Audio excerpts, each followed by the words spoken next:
சாய்ச்சரன் இன்னைக்கு பருப்பு மிளகாய் வறுத்து கடிக்கிறது எப்படின்றது வீடியோ போஸ்ட் பண்ணிடலாமா? சரிம்மா. ஓகே, அதுக்கு தேவையானது என்னன்னு பார்க்கலாமா? ஆனியன்,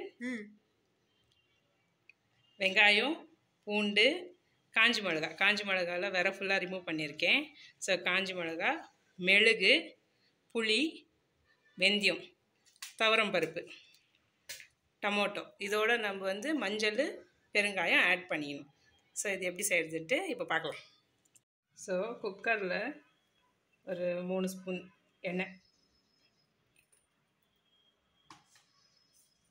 எண்ணெய் ஹீட் ஆன பிறகு வெங்காயம், பூண்டு, காஞ்சி மிளகாய்,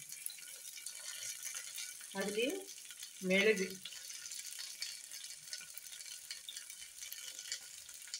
போட்டுட்டு ஆயிலை நல்லா ஃப்ரை பண்ணிடணும். ஸோ வெங்காயம், பூண்டு, காஞ்சி மிளகாய், மெழுகு இதெல்லாம் நல்லா வதங்கின பிறகு இதில் துவரம் பருப்பு ஆட் பண்ணணும். துவரம் பருப்பு, அப்புறம் கொஞ்சோண்டு 1 ஸ்பூன் அளவுக்கு வெந்தயம்,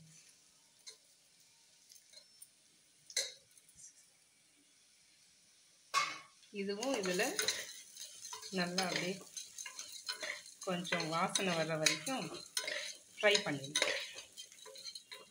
ஸோ பருப்பு நல்லா அந்த எண்ணெயில் வறுத்துட்ட பிறகு இதுக்கு தேவையான அளவுக்கு தண்ணி,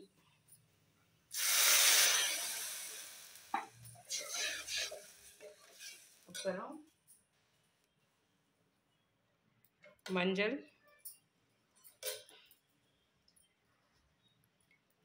பெருங்காயம், ஒரு சின்ன சைஸ் புளி, ஒரு டொமேட்டோ போட்டுட்டு ஒரு 4 விசில் விட்டுட்டு அதுக்கப்புறமா கடைஞ்சிடுவோம்.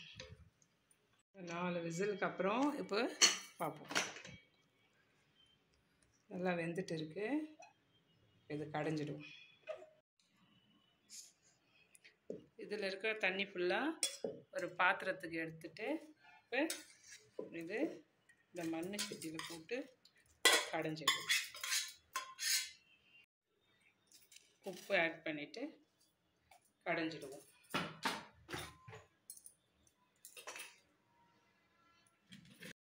ஸோ இது பருப்பு கடைஞ்சிட்ட பிறகு ஜஸ்ட்டு ஒரு கொதி வந்தால் போதுங்க. தண்ணி தேவைப்பட்டால் ஆட் பண்ணிக்கலாம், இல்லைன்னா இதே கன்சிஸ்டன்சி தான். இது உங்களுக்கு ஒயிட் ரைஸு, களி இது ரெண்டுத்துக்குமே காம்பினேஷன் சூப்பராக இருக்கும்.